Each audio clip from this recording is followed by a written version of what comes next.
Bismillahirrahmanirrahim. Assalamualaikum warahmatullahi wabarakatuh. Alhamdulillahi rabbil alamin. Innal hamdalillah nahmaduhu wa nasta'inuhu wa nastaghfiruh. Wa na'udzu billahi min shururi anfusina wa min sayyiati a'malina. من يهده الله فلا مضل له ومن يضلل فلا هادي له وأشهد أن لا إله إلا الله وحده لا شريك له وأشهد أن محمدا عبده ورسوله أرسله بالهدى ودين الحق ليظهره على الدين كله ولو كره الكافرون. Yang dirahmati Allah wa nazir, para pegawai masjid, Imam Bilal, ahli jawatan kuasa Masjid Sedia Alam, muslimin muslimat yang dirahmati Allah Subhanahu wa taala. Summa alhamdulillah, kita merafakkan setinggi-tinggi kesyukuran kepada Allah Subhanahu wa taala pada malam ini dapat kita bersama-sama menunaikan solat fardu maghrib secara berjamaah. Mudah-mudahan Allah memberikan ganjaran pahala yang besar kepada kita semua kerana telah melaksanakan ibadah kita kepada Allah Subhanahu wa taala. Mudah-mudahan dalam kita duduk dalam masjid ini sementara menunggu fardu isyak, kita mendapatkan duduk dalam majlis Raudatul Jannah, iaitu daripada taman-taman syurga, duduk dalam majlis ilmu. Mudah-mudahan para malaikat yang berada bersama-sama dengan kita mendoakan sayapnya dan kita tergolong daripada orang-orang yang sedang menuntut ilmu, insya-Allah. Baik, kita menyambung pelajaran kita berkenaan dengan perubatan Islam. Dan saya menyambung pada muka surat 68 berkenaan dengan penggunaan rawatan kita penggunaan bahan di dalam kita mengubat ataupun cara perubatan secara Islam. Nah, saya katakan sebelum ini, iaitu kita menggunakan bahan-bahan yang telah dinyatakan oleh baginda Rasulullah sallallahu alaihi wasallam. Di antaranya iaitu kita telah menggunakan jenis air di dalam kita dalam melaksanakan rawatan Islam. Iaitu dalam perubatan Islam, sebagaimana yang tuan-tuan maklum, air adalah satu bahan utama yang sering digunakan di dalam bahan rawatan di sepanjang penggunaan herba-herba ataupun penggunaan bahan-bahan lain daripadanya. Garam boleh kita gunakan sebagai bahan rawatan, walaupun sebarang jenis air pun boleh kita gunakan sebagai perubatan Islam. Tetapi namun beberapa air yang boleh kita gunakan keutamaan untuk kita merawat segala penyakit, khususnya dalam rawatan Islam itu, yang pertamanya iaitu air Zam-Zam. Air Zam-Zam ini telah menjadi uruf kebiasaannya.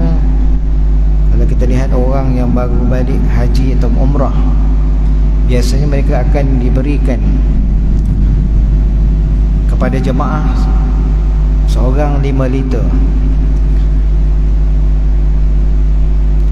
Tuan bayangkan tahun ini, sebelum-sebelum ini mudah kita nak dapat air Zam-Zam. Tapi selepas berlakunya fenomena pandemik PKP, susah kita nak mendapat air Zam-Zam masuk, ya. Malah kita tak tahu ketulinannya di mana, ya. Lain yang tuan-tuan rasa minum di sana di Makkahul Mukarramah ataupun di Madinah, tak sama kita bawa balik di sini air Zam-Zam ini. Air Zam-Zam ini digunakan adalah antara air yang paling terbaik sekali di dunia jika dibandingkan dengan jenis-jenis air yang lain. Ini salah satu penggunaan bahan dalam kita dalam rawatan Islam. Sebab apa Nabi SAW, ma'u zamzam lima syuriba lahu. Nabi dah bersabda, air Zamzam ini diminum mengikut apa yang diniatkan ataupun apa yang dikehendaki. Maknanya kalau di sini yang diriwayatkan oleh Jabir bin Abdullah, apa jua kita minum dengan air Zamzam itu, kalau niat kita perubatan Islam, insya-Allah Allah akan kabulkan. Ini air yang tidak boleh kita nafikan, air Zamzam. Yang kedua, air hujan. Malam ni kita lihat hujan malam ni, ya. Air hujan yang boleh kita kata penggunaan dalam rawatan Islam, kalau kita gunakan air hujan itu apabila berlaku juga pada malam Jumaat. Ini kita boleh rujuk kepada air hujan yang ditadah secara terus. Untuk boleh tadah dengan bekas melalui tadahan apa jua, sama ada saluran masjid dan bumbung-bumbung, ataupun ditadah di kawasan lapang pada sebelah malam harinya. Contohnya Khamis malam Jumaat, ya, bermulanya waktu maghrib sehinggalah subuh. Kalau berlakunya hujan di antara itu dikira air hujan pada malam Jumaat. Cuma kita nak tengok selepas tengah malam itu, kadang-kadang kualiti airnya adalah lebih bersih lagi jika dibanding dengan waktu sebelum itu. Maknanya kalau tengah malam selepas pukul 12 kalau berlakunya hujan, itu lebih baik lagi lah berbanding dengan bawah pada pukul 12 malam. Ini salah satu daripada penggunaan rawatan Islam. Adapun air yang seterusnya, air Yasin. Air Yasin ini adalah merujuk pada air kosong juga, iaitu sama ada air Zamzam, kira air mineral ataupun air masak biasa yang dibacakan surah Yasin beramai-ramai dan dihembuskan pada air tersebut. Ini salah satu daripada penggunaan bahan rawatan dalam Islam, ya. Dan yang keempat, air mineral. Air mineral ini adalah air yang diperolehi daripada punca air yang tertentu, lalu dibotolkan dan diperolehi di mana-mana sahaja. Kalau kita lihat di kedai-kedai runcit dan sebagainya, di pasar raya, termasuklah air mineral, iaitu air yang ditapis menggunakan kaedah yang terkini, yang ini mengembalikan apa jua air, kualiti air itu. Ini salah satu bahan yang kita kata boleh digunakan dalam rawatan Islam. Apa pun dalam kaedah menggunakan air dalam rawatan Islam ini pun, tuan-tuan, secara umumnya air ini dibacakan dengan doa-doa ataupun ayat-ayat syifa ataupun ayat-ayat tertentu, termasuklah yang kita baca pada malam Jumaat. Sebab itu kita menggalakkan masyarakat Islam dengan penuh yakin, pada malam Jumaat kebiasaannya masjid, di surau atau di mana-mana juga, bawalah air sendiri masing-masing, letakkan di tengah-tengah, yang dibacakan di halayak ramai. Barangkali dalam 40 orang secara ramai, kita tak tahu doa yang dimakbulkan oleh Allah Subhanahu Wa Taala. Yang barakah surah Yasin tadi menjadi penawar ataupun syifa. Jadi kita jarang, kebanyakannya dah kurang, ada niat tertentu sahaja barulah bawa air di masjid. Sedangkan inilah yang kita gunakan, yang menjadi satu rutin masyarakat dahulu, menggunakan air yang telah didoakan, air Yasin, sebagai satu rawatan kita, ikhtiar kita. Mencegah itu lebih baik daripada merawat. Makna di sini kalau kita ada penyakit dan sebagainya, rajin-rajin kita minum air yang telah didoakan. Salah satu ikhtiar kita, usaha kita, ya. Kemudian air ini juga boleh digunakan untuk menyediakan bahan-bahan rawatan yang lain, seperti yang digunakan untuk merebus akar kayu, ya. Contohnya sama ada herba-herba untuk menyejukkan demam contohnya, dengan membasahkan tuala dengan air yang telah didoakan, kemudian diletakkan pada bahagian-bahagian anggota tertentu. Dan pada kebiasaannya, air yang dibacakan oleh tuan imam ataupun semua jemaah-jemaah dalam masjid contohnya dalam surah Yasin adalah paling sesuai sekali untuk merawat penyakit akibat daripada gangguan dan rasukan syaitan. Kadang-kadang bila berlaku suatu penyakit yang misteri, kita dah tak tahu nak buat apa, kan? Sedangkan rawatan alternatif, kalau boleh setiap rumah ada air Yasin yang telah dibacakan ataupun yang telah didoakan. Sebagai apa? Suatu langkah. Kadang-kadang kita tak ada air Zam-Zam lagi, dah susah nak dapat. Sekurang-kurangnya air Yasin berada dalam rumah kita atau di masjid ini sendiri. Inisiatif masjid, satu bekas yang besar boleh diletakkan di tengah-tengah. Setelah dibaca Yasin, jemaah boleh minum. Ini satu ikhtiar juga. Kita nak pergi Mekah selalu mungkin tak adalah apa nama, kalau diizinkan rezeki kita dapat kita minum air Zam-Zam setiap tahun.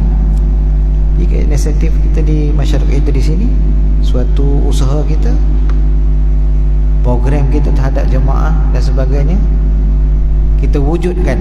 Tak kira lah di surau ke di masjid. Kalau kami di Darul Syifa, biasanya memang air setiap kita doakan pada zikir pada hari Isnin, air itu didoakan. Ramai air yang orang membawa air, bawa balik, simpan. Kali mungkin keluarga kita ataupun orang luar masyarakat kita yang mungkin terkena gangguan sihir, salah satu daripada usaha kita rawatan untuk menyembuhkan gangguan sihir ini ataupun gangguan makhluk halus, ya, kita menggunakan air yang telah dibacakan Yasin. Ini salah satu cadangan saya lah, pada pihak masjid. Kita adakan satu bekas air, mungkin air itu telah didoakan pada malam Jumaat baca surah Yasin. Masyarakat kita, jemaah kita yang turut berserta juga boleh ambil air itu, boleh simpan di rumah, ya. Jangan bawa botol simpan kat masjid pula. Ini dah mengganggu pihak masjid, ya. Sama Darul Syifa, ramai bawa botol lepas tu tinggalkan. Siapa nak, tu berbulan-bulan tak ambil. Ini pun tak berapa bagus juga, ya. Sebagai satu usaha langkah kita untuk merawat, ya. Banyak berlaku pada hari ini, ya. Bila saya bertugas kat masjid negeri, orang yang duduk di kawasan Seksyen 7 di ICT yang sebelah Kuil sana, ada gangguan pada anak-anak kecil kita. Lalu dekat kawasan ICT tu sudah kena gangguan makhluk halus, tak boleh tidur dan sebagainya. Pergi spesialis, pergi KPJ, doktor kata tak ada apa-apa. Maka rawatan alternatif, berjumpalah dengan perawat-perawat kita, lalu kita doakan menggunakan bahan air surah Yasin ini yang telah dibacakan, ya, menjadikan suatu rawatan kesembuhan pada mereka ini, insya-Allah. Baik, selain daripada merawat pesakit ataupun diri sendiri, penggunaan air ini juga untuk merawat diri sendiri. Tak kira lah seorang perawat pun, dia pun diuji. Tuan Guru almarhum Tuan Guru Haruddin pun Allah uji juga dengan sakit jantung, ya. Dia seorang perawat. Nabi sendiri disihirkan. Nabi, apatah lagi kita sebagai seorang hamba manusia yang kerdil, yang sangat banyak dosa ini pun Allah uji kepada kita. Ini satu penggunaan air yang kita katakan sama ada untuk kita minum ataupun kita buatkan bilasan mandi ataupun disapukan ke mana-mana bahagian badan kita yang sakit. Sebab itu air yang telah dibacakan ayat-ayat kesembuhan dan didoakan, sekiranya berkurangan maka air itu boleh ditambah. Sebab tu kaedah kita, kalau air botol ni kalau penuh, jadi separuh ni tuan-tuan guna, separuh lagi boleh tambah. Jangan habiskan, ya. Separuh, kira botol besar atau kecil, gunakan air yang diminumkan ni, kemudian kita boleh tambah lagi. Mudah-mudahan air itu bertambah-tambah lagi. Kemudian merawat tempat kediaman. Selain daripada kita merawat pesakit ataupun diri sendiri, bahan tadi kita boleh merawat tempat kediaman ataupun bangunan dan tempat-tempat tertentu. Apa maksudnya? Ya, ini selain kita merawat pesakit, kita boleh merawat tempat kediaman, rumah, bangunan, biasanya kilang, sekolah, klinik dan sebagainya, juga kita rawat menggunakan air tadi. Selalunya apabila merawat bangunan ataupun premis tertentu, kita tak rawat secara keseorangan, ya. Biasanya kalau rawatan bangunan contohnya ada gangguan, ya,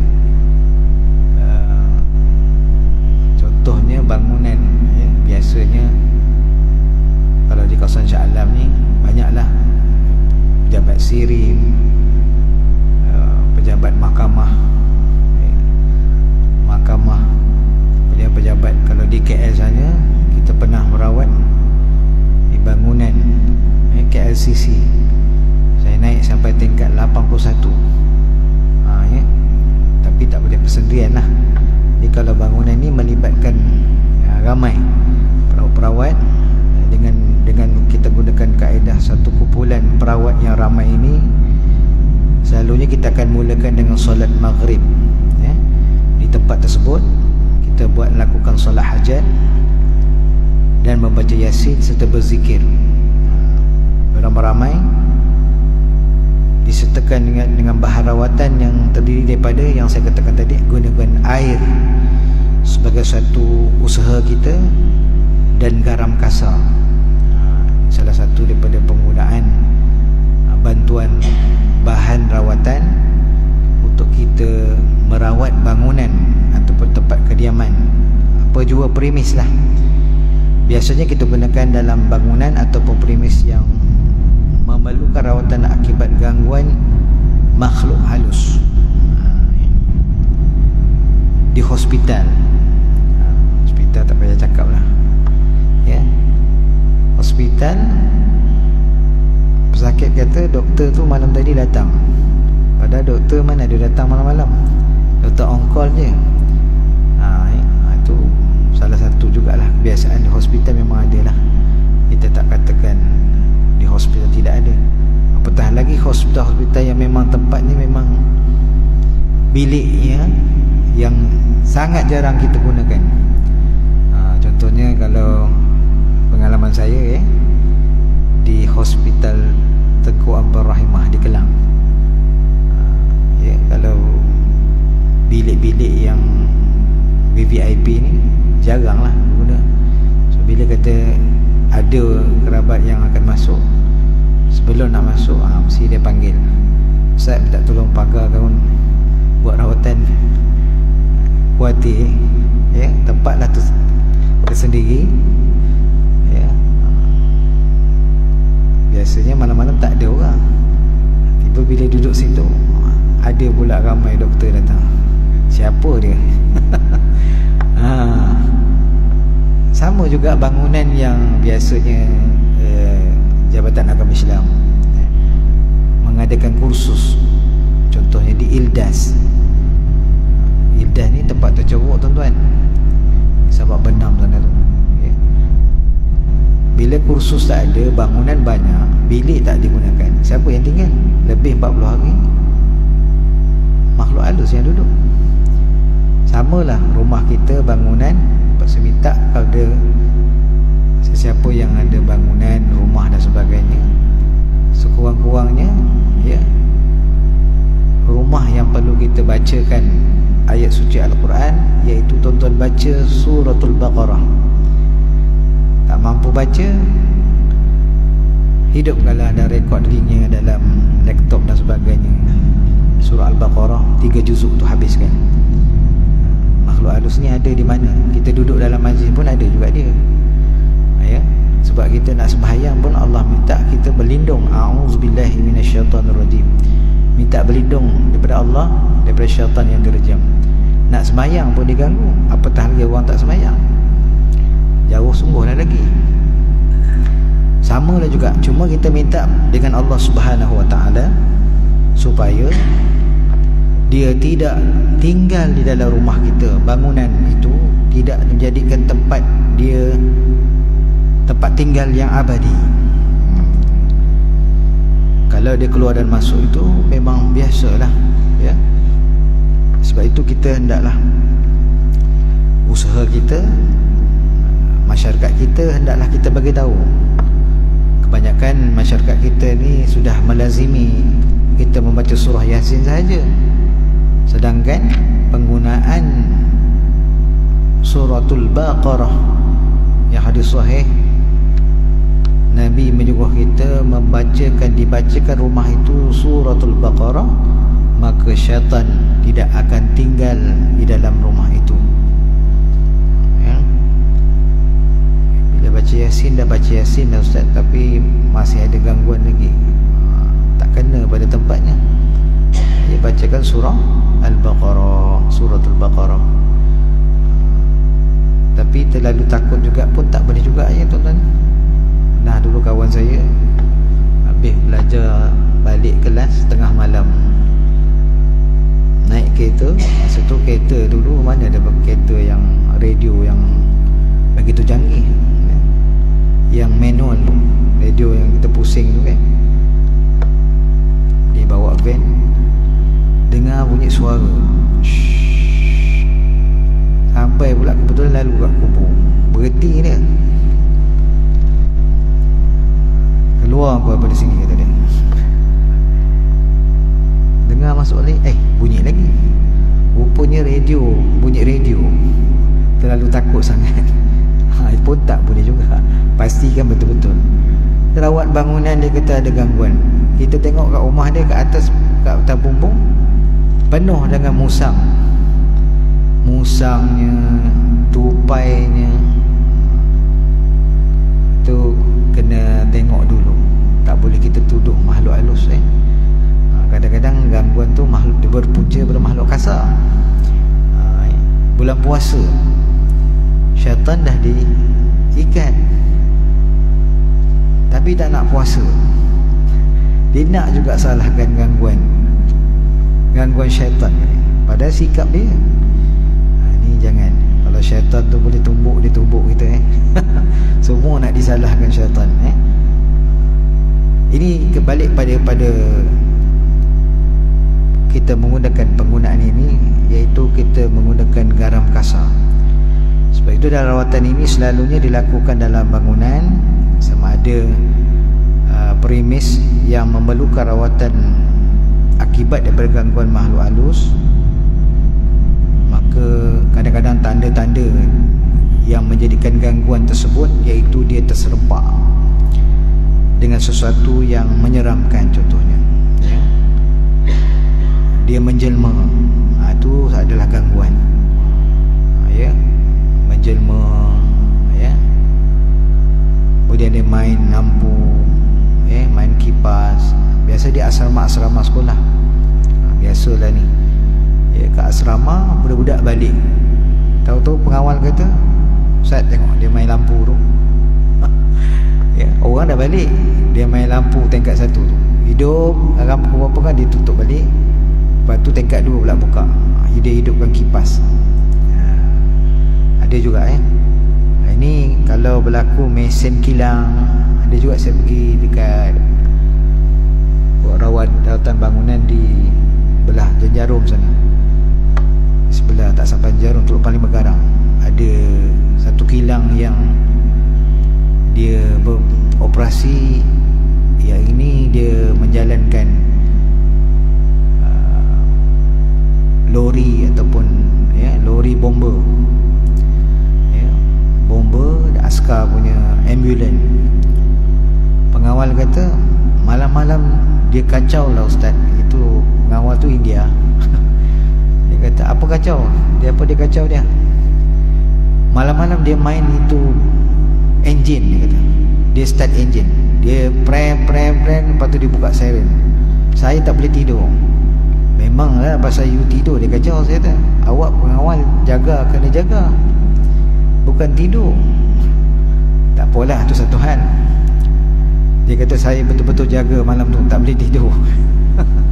1 bulan dia mengadu pada bos dia beritahu saya, jumpa kat masjid, Ustaz minta tolong rawatan di kilang saya, bawa lah ramai-ramai. Kita bawa garam kasar, doa, berzikir, solat hajat. Alhamdulillah lah, dengan izin Allah, ya, mungkin dia tidak tinggal di situ lagi. Operasi, jaga baik dan sebagainya. Ada dia main pilih bomba tu, dia main air. Tuan-tuan tak ngeri ke? Ya. Jadi tak tahu, nampak je gambar dekat cermin kan. Jadi kita perlu mendapatkan rawatan, ya. Kadang berlaku bersilih, ya, mengalami histeria anak-anak kita di asrama, ya. Berlaku silih berganti. Zaman-zaman saya sekolah pun sudah ada, ya, penyakit-penyakit yang begini. Sebagai satu usaha kita menggunakan penggunaan air yasin dan sebagainya. Baik. Penggunaan bahan-bahan tertentu dalam rawatan ini, kalau tuan-tuan boleh rujuk dalam suratul An'am ayat 59, ya, Allah Subhanahu Wa Taala menjelaskan tentang keberkatan air hujan yang jatuh ke bumi ini, yang menumbuhkan pelbagai jenis tumbuh-tumbuhan. Untuk kita perhatikan, ya, sama ada oleh manusia, itulah di antara tanda-tanda kebesaran Allah Subhanahu Wa Taala dan kekuasaannya, dan kita selidiki dan dimanfaatkan di dalam kehidupan kita, iaitu air hujan yang diturun khususnya pada malam Jumaat.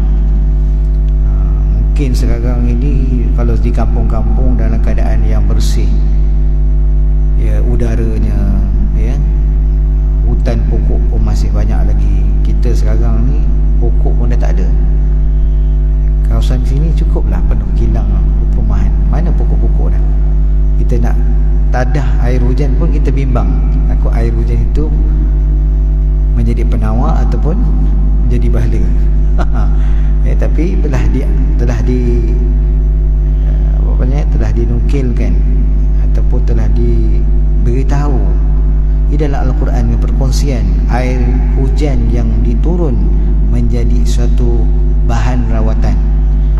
Itu kalau tuan-tuan boleh melihat, ya, dalam surah Al-An'am ayat 99, wa huwa alladhi anzala minas samaa'i maa'a fa akhrajna bihi nabata kulli shay'in fa akhrajna minhu hadiran nukhriju minhu habban mutarakiba wa minan nakhli min tal'iha qinwanun daniyah wa jannatin min a'nabin waz-zaytuna war-rumman mushtabihan wa ghayra mutasyabih unzuru ila thamarihi idza athmara wa yan'i inna fi dhalikum laayatin liqaumin yu'minun.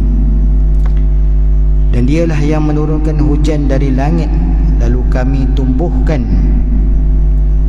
dengan air hujan itu segala jenis tumbuh-tumbuhan.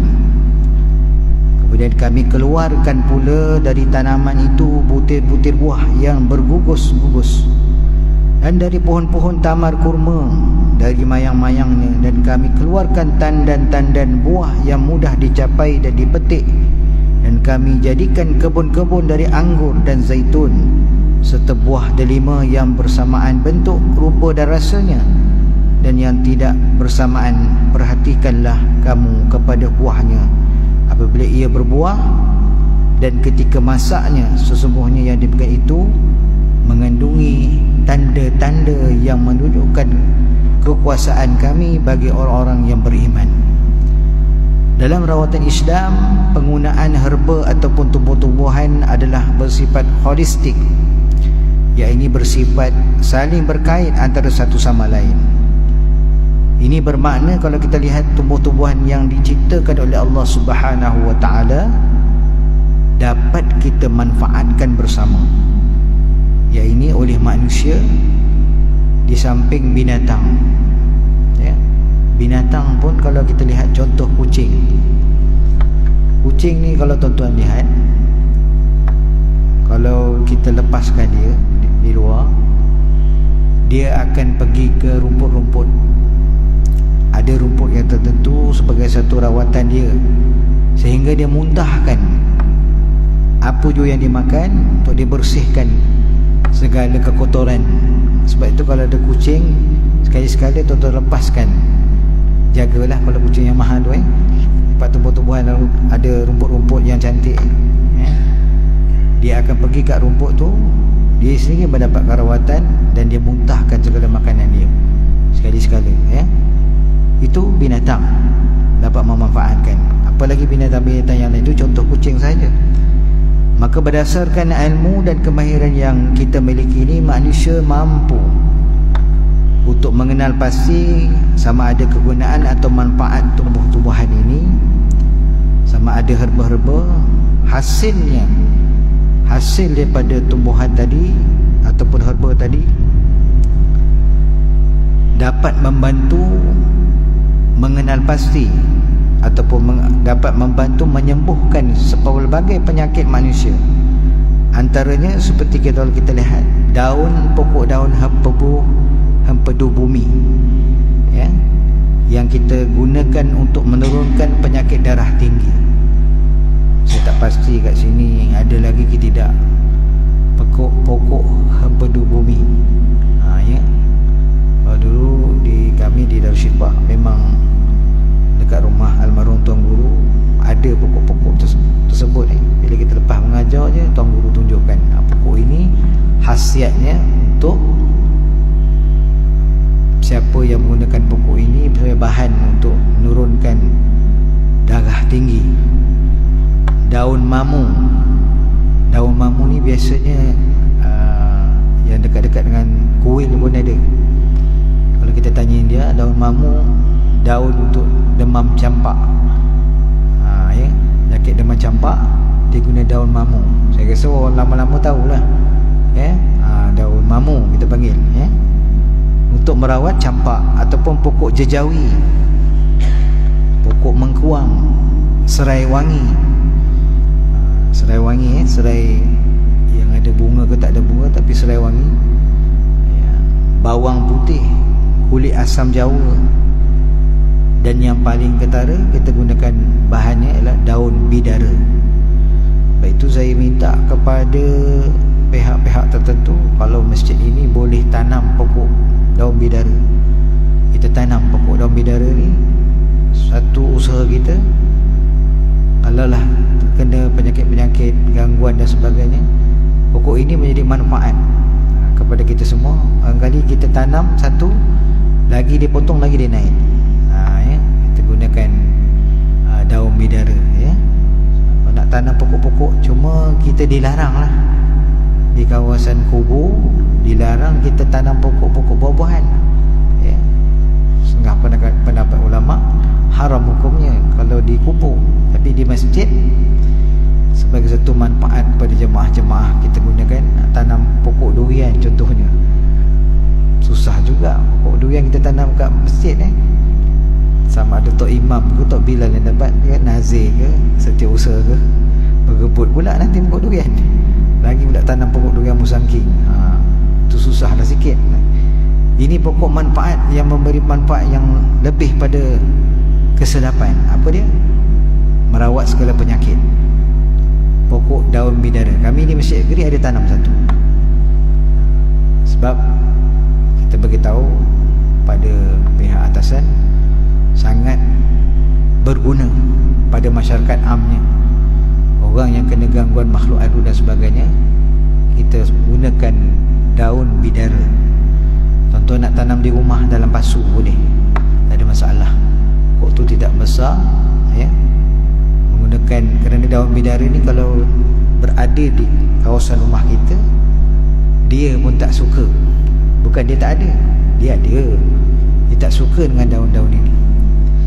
Sebab antara faktornya menggunakan bahan daun bidara ini untuk kita merawat penyakit orang yang kena gangguan makhluk halus, ya. Kemudian manfaat daripada herba ataupun tumbuhan tersebut, maka terletaklah sama ada pada batang dia ke, sama ada ubi dia pun, ataupun daun, ataupun akar, ataupun pucuk muda, ataupun kulitnya. Manusia ini bukan sekadar sebagai makanan, bahkan untuk pelbagai keperluan. Antaranya penggunaan bagi setiap herba, ya, kita akan pelajarilah bagaimana, ya, contoh-contoh bahan rawatan yang ditunjukkan oleh baginda Rasulullah sallallahu alaihi wasallam. Apa yang disarankan oleh Nabi sallallahu alaihi wasallam adalah bermanfaat sama ada sebagai penawar kepada sesuatu penyakit ataupun pemeliharaan kesihatan. Pepatah yang menyebutkan, yang saya katakan tadi, mencegah itu lebih baik daripada mengubat.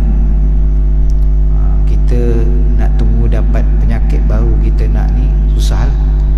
So saya tak ada penyakit, contohnya darah tinggi.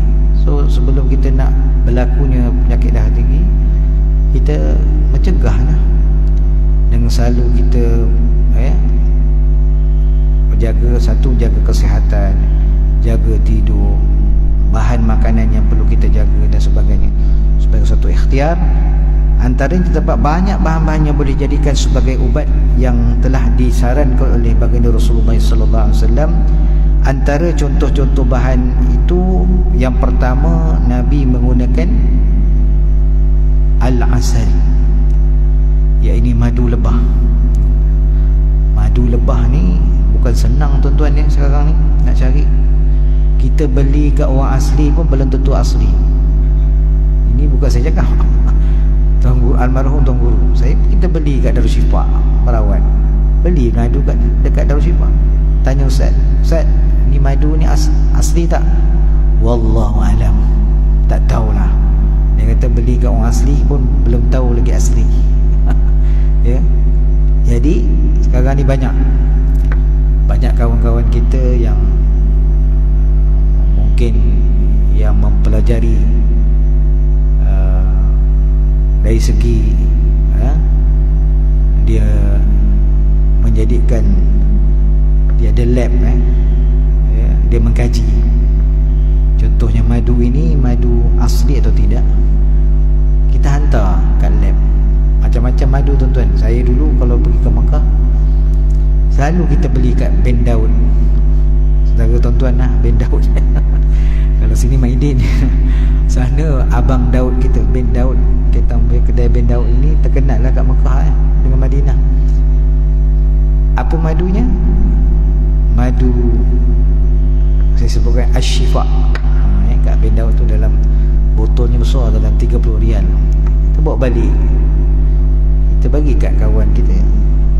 So dia check, test, kajian sama ada madu ini asli atau tidak. Buat lab, buat keputusan. Ada campuran gula.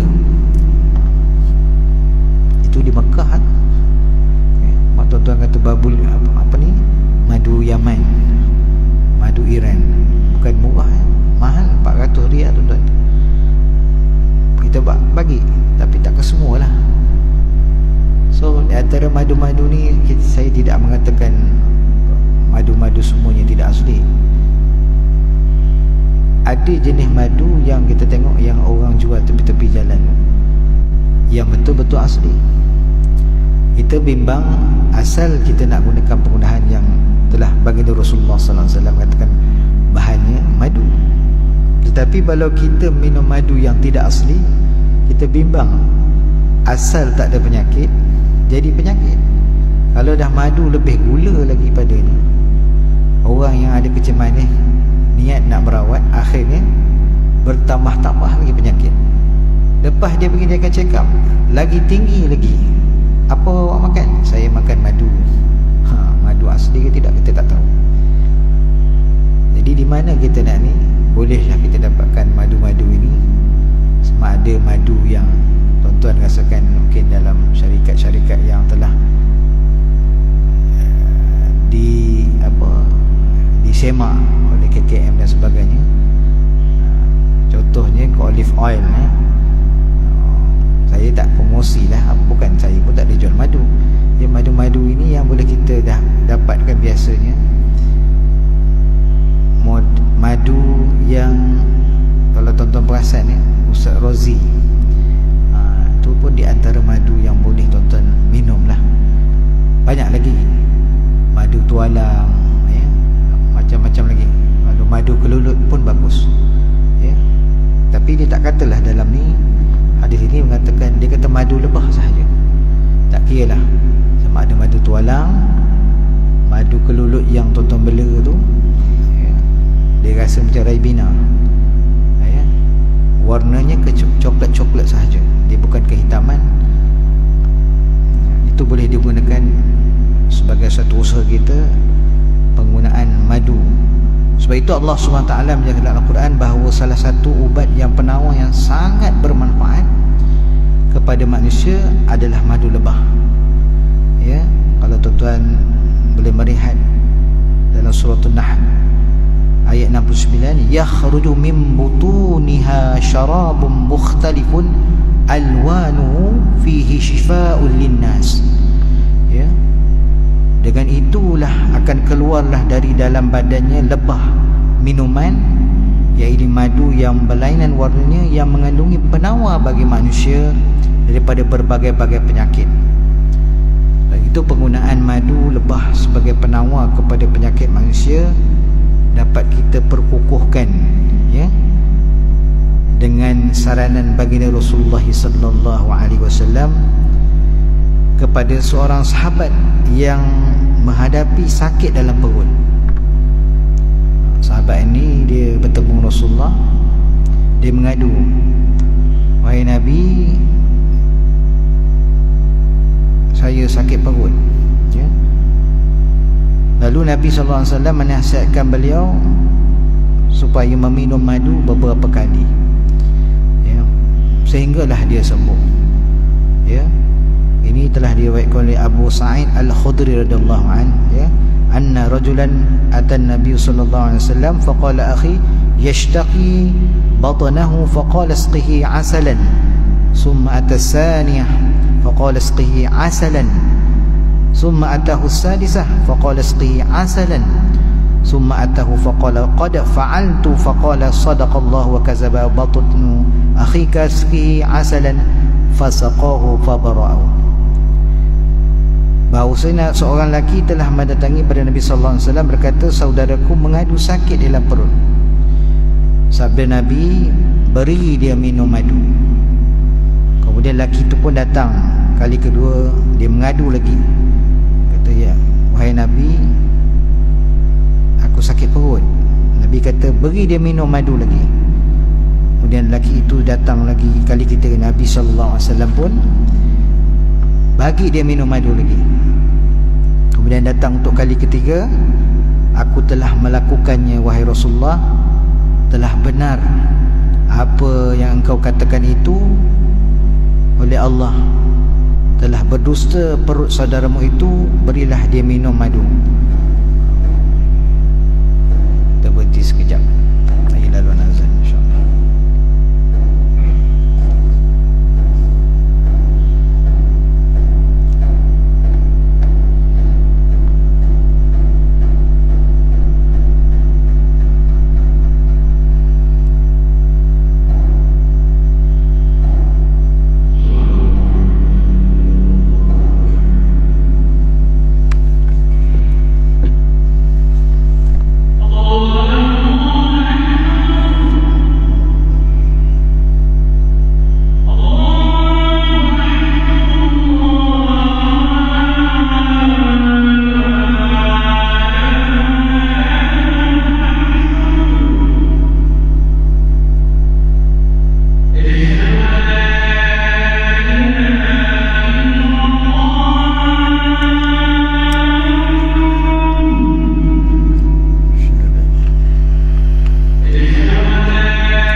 sudah 3 kali dia minum madu tersebut, maka diberikan lagi lelaki itu minum madu, maka dia sembuh. Lepas tu dalam kajian kita boleh amalkan madu ini sebagai suatu ikhtiar. Pagi-pagi sebelum tuan-tuan gosok gigi, ambil madu dicampur dengan air suam, kemudian dikacau dengan sudu dan sebagainya. Tuan kumur-kumur, jangan buang air tersebut dengan madu tadi, telan. Apa jua yang kita bangun tidur keluarkan air yang keluar daripada air lubasi kita, dia akan memberikan kesembuhan kepada dalam perut kita untuk proses pencernaan perut kita. Bagi mereka yang ada tanda-tanda kanser dalam perut dan sebagainya, mencegah. Semua ada orang sel-sel kanser ni semua ada dalam diri kita, tapi kita hendak mencegah daripada wujudnya sel-sel kanser ini, maka kita dianjurkan minum madu. Ya, minum madu pagi sebelum kita kumur-kumur, sebelum kita gosok gigi itu, dicampur dengan air suam dan sebagainya. Satu usaha ikhtiar kita untuk merawat penyakit daripada kanser perut. Bermula penyakit ini daripada perut. Sebab itu kita makan apa jua jenis makanan daripada perut, inilah yang banyak keluar penyakit. Nabi kata gunakan madu sebagai satu punya rawatan, ya. Tentang tuan-tuan nak cari madu ni, saya pun tak berani nak cakap madu mana yang asli. Pergi carilah berbagai-bagai usaha kita.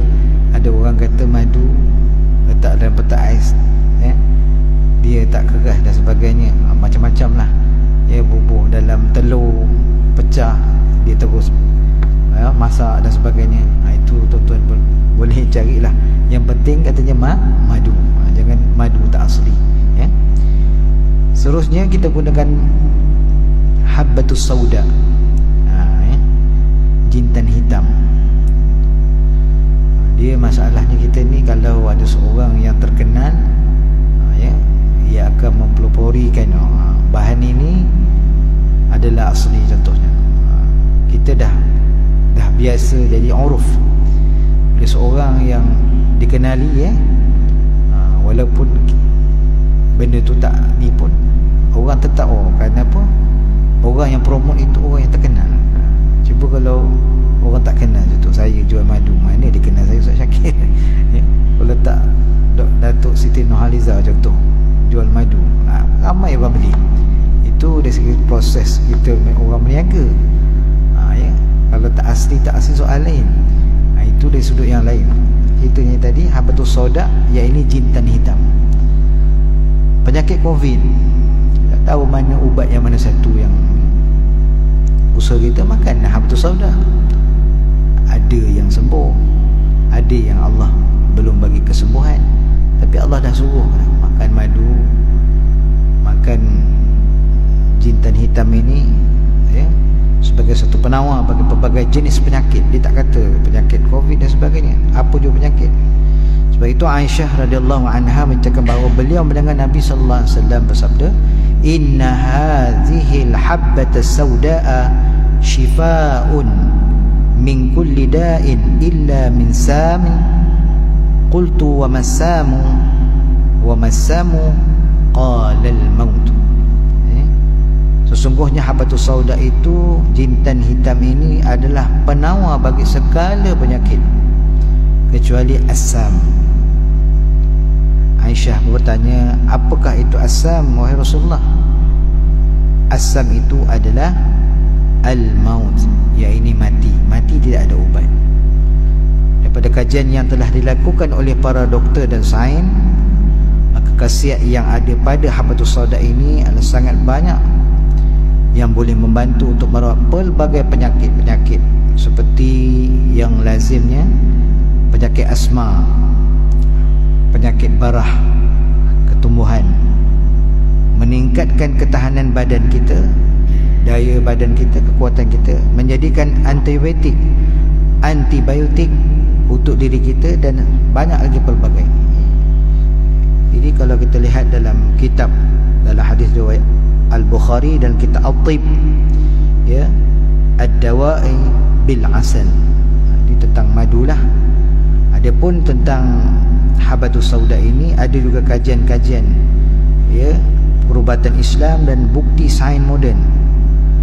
Tuan boleh buka buku, ya, Dr. Daniel Zainal Abidin.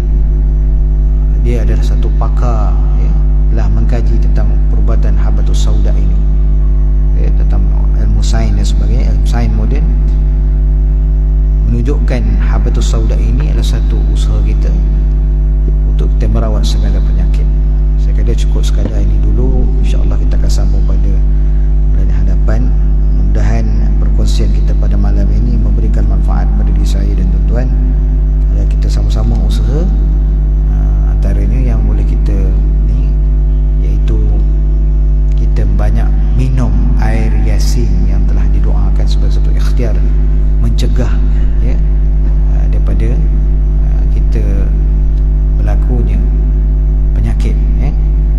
Kemudian kita minumlah madu, ya, sebelum kita gosok gigi bangun-bangun tidur tu, campur dengan air suam, komo-komo, telan, sebagai satu usaha ikhtiar kita untuk mencegah. Dan kita boleh gunakan jintan hitam.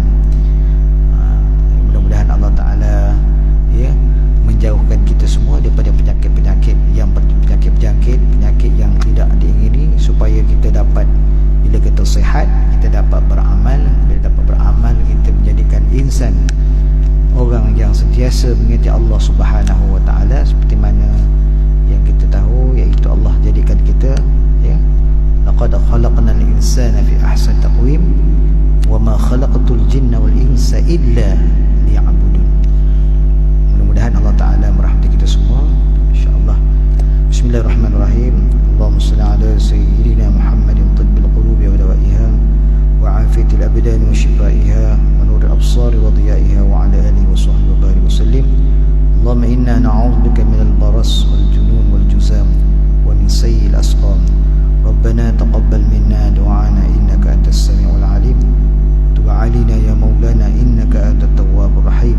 Da'wahum fiha subhanakallahumma wa tahiyyatuhum fiha salam. Wa akhiru da'wahum alhamdulillahi rabbil alamin. Subhanakallahumma bihamdika asyhadu an la ilaha illa anta astaghfiruka wa atubu ilaik. Bismillahirrahmanirrahim. Wal 'asri innal insana fi khusr illa alladhina amanu bis-solihat wa tawassaw bil haqq